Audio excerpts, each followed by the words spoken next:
আমি আল্লাহকে পাওয়ার জন্য ঘুমাইতে পারো না, খানা খাইতে পারো না, নামাজে পাগল হয়ে গেলি, ভোর রাতে আল্লাহকে ডাকছো, টুপি মাথায় দিছো, কত গালাগালি শুনছো, তারপর টুপি ছাড়ো নাই, নামাজ ছাড়ো নাই। আমি আল্লাহকে পাওয়ার জন্য মাঝে মাঝে ওয়াজের প্যান্ডেলে গিয়া দৌড়াইছো, মাঝে মাঝে উজানির ময়দানে, মাঝে মাঝে চরমনার ময়দানে, মাঝে মাঝে টঙ্গীর ময়দানে আল্লাহকে তালাশ করছো। খানার দিকে তাকাও নাই, ঘুমের দিকে তাকাও নাই।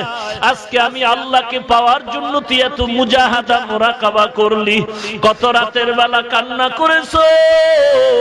আমি আল্লাহ আজকে তোদেরকে সূর্যের তাপ লাগতে দিব না।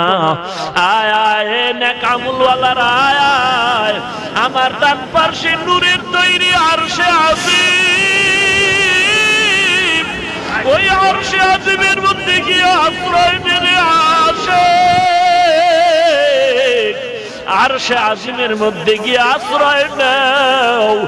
আর গুনাহগার গুলোকে আল্লাহ রাগান্বিত আওয়াজ দিয়ে বলবেন, ওয়ামতাজুল ইয়াউমা আইয়ুহাল মুজরিমুন।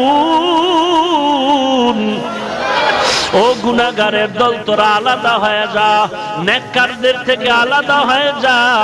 জাহান্নামের ভয়ে, সূর্যের ভয়ে আলাদা হবে না। আল্লাহ তখন কুদরতি হাত দিয়া বাছুনি শুরু করবেন। আল্লাহ যখন হাত দিয়া কুদরতি ভাবে